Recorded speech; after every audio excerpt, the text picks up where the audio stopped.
Olá, eu sou David Ben-Ezra e hoje iremos estudar sobre o tratado de Ilhot HaTeshuvah. Mais exatamente sobre os pecados que ele nos traz, dizendo sobre que nem mesmo o Karet ou Yom Kippur seria capaz de perdoar, graças à sua gravidade e peso na vida de outras pessoas. Pecados estes que podem acabar sendo apenas pagos com a vida de outra pessoa, ou seja, pecados que possam custar a nossa vida, não só a nossa, como a de nosso irmão, ou a vida daquele contra fizemos estes pecados.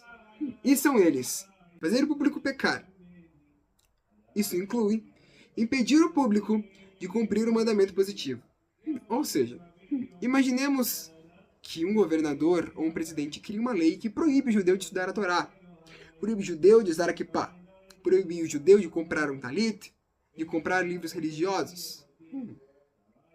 Imagine que ele criou uma lei, por exemplo, para ser mais exato, que fecha e impede todos os açougues judeus de venderem carne kosher, assim forçando os judeus a cometer o ato pecaminoso de comer treif, citado lá em Levíticos 11. Então, aqui, este pecado seria tão grave que nem mesmo essas duas ocasiões do Karet e do Yom Kippur pagariam este pecado, por ele ser tão grave que nem mesmo Deus o perdoaria. Outro que ele nos traz também é desviar alguém do caminho do bem para o caminho do mal, ou seja, fazer proselitismo de algo ruim, por exemplo, trazendo a ideia e proferindo uma ideologia do caos.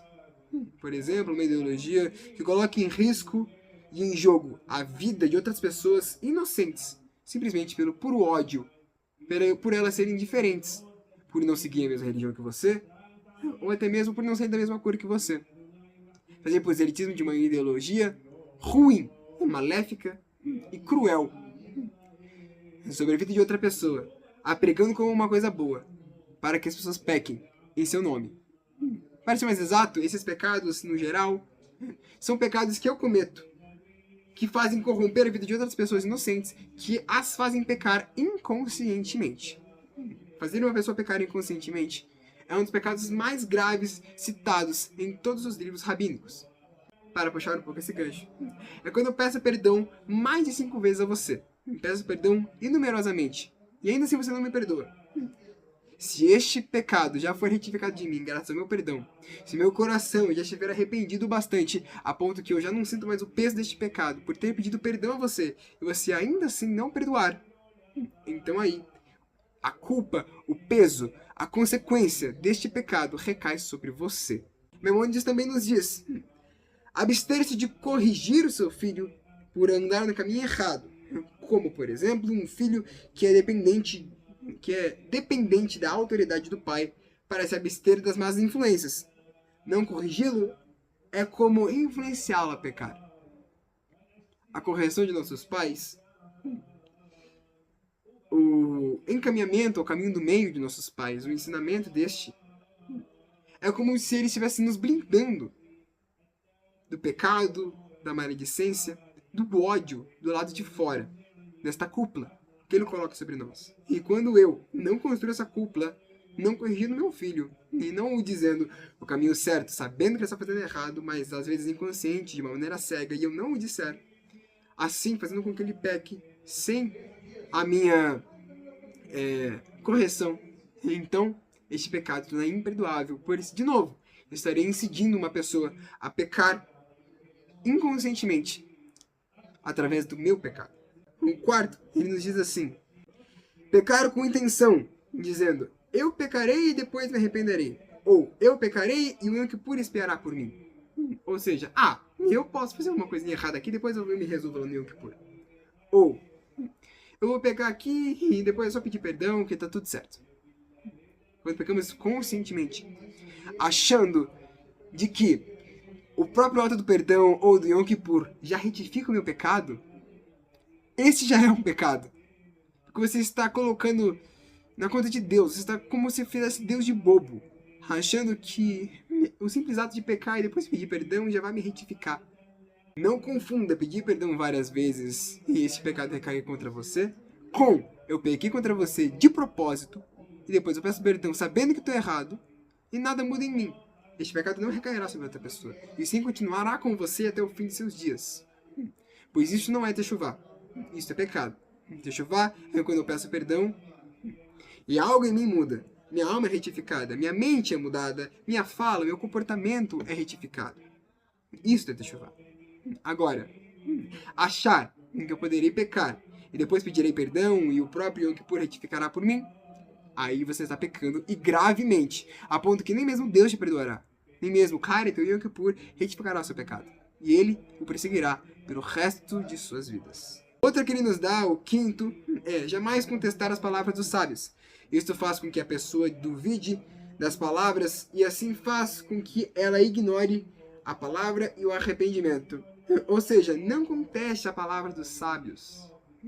Nossos rabinos, nossos sábios, Maimônides, Rashi, Shimon Bar Yochai, nos traz pensamentos e nos traz ensinamentos que vêm para retificar e mudar nossas vidas. Vem nos trazer um caminho de pureza, mesmo que nós não fôssemos 100% puro, ainda assim, ele nos traz uma sensação, ele nos traz cada vez mais perto da presença divina, para ser mais exato. Nos traz cada vez mais próximos do nosso Adonai Kadmon que está dentro de nós. Da nossa pequena criança interior chamada Deus, que nos pede para brincar, mas a todo tempo dizemos, eu estou ocupado, e coloca a dormir. Quando aprendemos com nossos sábios e com seus ensinamentos, nós acordamos essa criança, chamamos para brincar conosco, e aí então ficamos cada vez mais perto da presença divina. O sexto é debochar das mitzvot, ou seja, como que eu poderei ter mérito nas mitzvot sem ter que cumpri-las? Por exemplo, achar que eu não preciso cumprir uma mitzvot e ainda assim terem méritos no Olam Rabá. Acumularem méritos. Cada mitzvot cumprida, a cada vez que você a cumpre, você acumula pontos, como os méritos, como pontos no Olam Rabá. E esses pontos recaem em benefícios à sua alma. E assim, por exemplo, na reencarnação futura, esta alma pagará menos karmas. Quando debochamos a mitzvot e achamos que não cumpri-las ainda teremos os seus méritos por simplesmente ser judeu, você está muito enganado. Você está se sonegando a cumprir o mandamento pelo simples fato de não querer. Às vezes por preguiça, às vezes por não entendimento. Porque, entre aspas, porque se você não entende, procure um rabino próximo de você, procure um rabino de sua sinagoga, pesquise nos livros dos sábios. Ainda assim, se você não entender, ou se você preferir não ler, não estudar, não perguntar, e ainda assim ficar, eu não entendi esse mandamento, mas tudo bem, é só não cumprir. Você está pecando gravemente. Você está pecando contra Deus e contra a filosofia judaica, contra si mesmo. Você está se autocorrompendo de graça. Não vale a pena. Isso que eu estou dizendo aqui são coisas básicas, mas que muitas vezes são cumpridas por muitos de nós inconscientemente.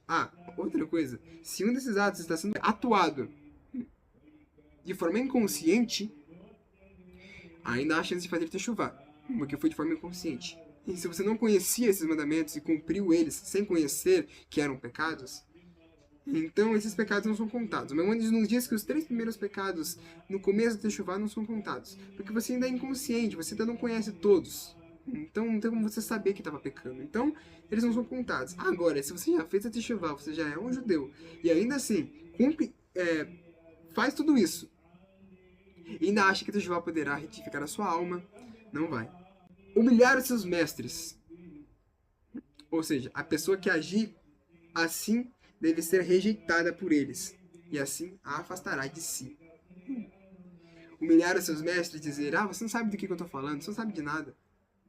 Humilhar alguém por aquilo que ela sabe, ou que não sabe. Humilhá-la por apenas não saber. Lembre-se, nós não somos obrigados a saber de tudo, nem mesmo os mestres.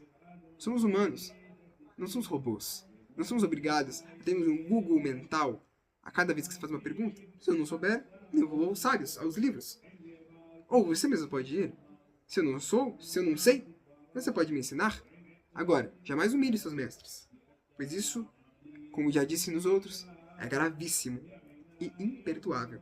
olhar para pessoas com intenção, pois isto pode ser interpretado como tentando ter relações com ela, mesmo que de maneira imaginária, pois em algum lugar do universo astral isto poderia estar acontecendo de verdade. Ou seja, se eu olho para uma mulher, ou uma mulher olha para um homem com intenção, sem falar que foi com intenção, mas mentalmente, ela imagina cenas, imagina atos ruins, ou até mesmo libidinosos com essa pessoa, sem nem mesmo a conhecer, devemos tomar muito cuidado. Pois lembrem que o mundo das ideias, tudo que eu penso em algum mundo astral pode estar sendo realizado de verdade. Em algum universo por aí pode estar acontecendo de verdade. Tudo que eu imagino, acontece. Pode não acontecer fisicamente. Mas se eu imagino, eu estou criando algo. Então, se eu imagino nisso, eu posso estar criando este ato em algum plano da realidade. Estes são os pecados que podem vir a corromper a alma de outras pessoas, utilizando a minha. Utilizando a vida das pessoas como moeda de troca para um mero bel prazer. Cuidado! Muitas vezes, a falta de conhecimento pode custar a sua vida. Então, conheça as mitzvot. Estude a Torá. Estude os nossos sábios, os rabinos, e assim você descobrirá as respostas. Se não a encontrar, procure o rabino mais próximo de você. Procure canais de filosofia como o nosso. Procure sinagogas. Procure na internet, mas procure.